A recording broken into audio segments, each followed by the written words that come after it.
नमस्कार। आज बात होगी देश में बढ़ रहे चमत्कारिक दावों की, जिनमें से एक दावा ऐसा जैसे बीमारी चुटकी में छू मंतर हो जाए, उम्र की सीमा बढ़ जाए लेकिन चेहरे की शालीनता बरकरार रहनी चाहिए। इतना ही नहीं, थक हार कर बैठ चुका हर वो शख्स जिसका स्टेमिना गायब हो गया, लेकिन इन सबको पुनः बरकरार रखने के लिए हमारे बाबा रामदेव मौजूद हैं। इससे इतर पतंजलि आयुर्वेद के कई दावों को आपने भी कई बार सुना होगा, लेकिन इन दावों को देश की सबसे बड़ी अदालत ने भ्रामक बता दिया है। ऐसे में पतंजलि की मुश्किलें बढ़ती दिखाई दे रही हैं। पतंजलि के दावों पर आईएमए ने आपत्ति जताई थी।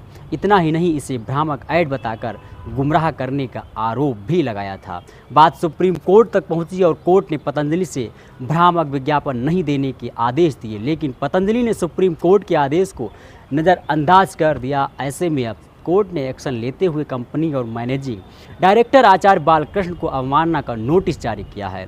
पतंजलि के दावों वाले ऐड पर रोक लग चुकी है, लेकिन सवाल ये है कि क्या कोर्ट की सख्ती के बाद देश में चलने वाले बाकी भ्रामक ऐड पर भी रोक लगेगी?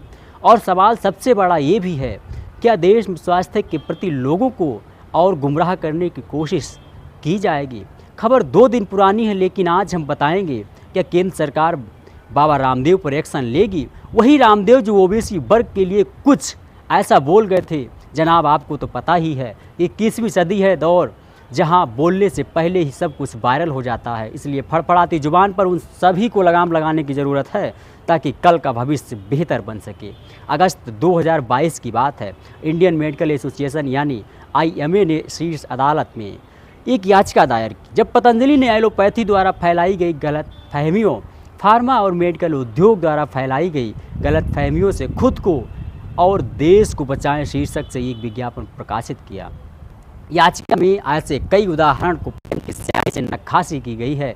याद करिए 2020 का वो साल जब पूरी दुनिया त्राही त्राही कर रही थी, लेकिन सन्यासी बाबा ने आपदा में भी अवसर ढूंढने के लिए आगे बढ़े, जिसका नतीजा भी पॉजिटिव रहा। जहां रामदेव ने एलोपैथी को बेवकूफ़ और दिवालिया विज्ञान कहा और दावा किया कि एलोपैथिक दवा कोविड-19 मौतों के लिए जिम्मेदार है, आईएमए ने पतंजलि पर झूठी अफवाहें फैलाकर महामारी के दौरान वैक्सीन संबंधी हिचकिचाहट में योगदान देने का भी आरोप लगाया था। अब सुप्रीम कोर्ट ने एक ऐसे वाक्य का तात्पर्य बताया जिसे कंपनी और बालकृष्ण ने 21 नवंबर 2023 को मोटापा, रक्तचाप, अस्थमा आदि का उल्लंघन बताया। जैसे बीमारियों के लिए अपने उत्पादों को स्थायी राहत के रूप में विज्ञापन या ब्रांडिंग करने से रोकने के लिए सुप्रीम कोर्ट को दिए आश्वासन का उल्लंघन किया गया है। अदालत ने पूछा है कि स्थायी राहत से आपका क्या तात्पर्य है? स्थायी राहत केवल 2 प्रकार की होती है, एक तो व्यक्ति मर जाता है, दूसरा व्यक्ति ठीक हो गया। कोई तीसरी स्थायी राहत नहीं है। इतना ही नहीं, न्यायमूर्ति अमान उल्लाह ने केंद्र से आड़े हाथों लेते हुए सॉलिसिटर जनरल KM नटराज से पूछा कि केंद्र सरकार ने कानून को उल्लंघन करने वाले विज्ञापन पर कोई ऐसी कार्रवाई की है। अब सवाल यही कि मोदी सरकार की अगुवाई वाली सरकार बाबा पर एक्शन क्यों नहीं लेती है? क्या अभी मान लिया जाए कि लोकसभा चुनाव तक बाबा रामदेव पर किसी भी प्रकार की कोई कार्रवाई नहीं की जाएगी, या फिर ये मान लिया जाए कि अगर कार्रवाई होती है तो इसका फर्क सीधे तौर पर केंद्र सरकार पर पड़ेगा? यहाँ पर मोदी सरकार के लिए आगे खाई तो पीछे कुआं वाली कहावत हो गई है। मतलब आगे लोकसभा चुनाव तो पीछे से सुप्रीम कोर्ट का डंडा। इस पूरी रिपोर्ट पर अपनी राय जरूर दीजिएगा। मैं शोभित सिंह, नव समाचार, नई दिल्ली।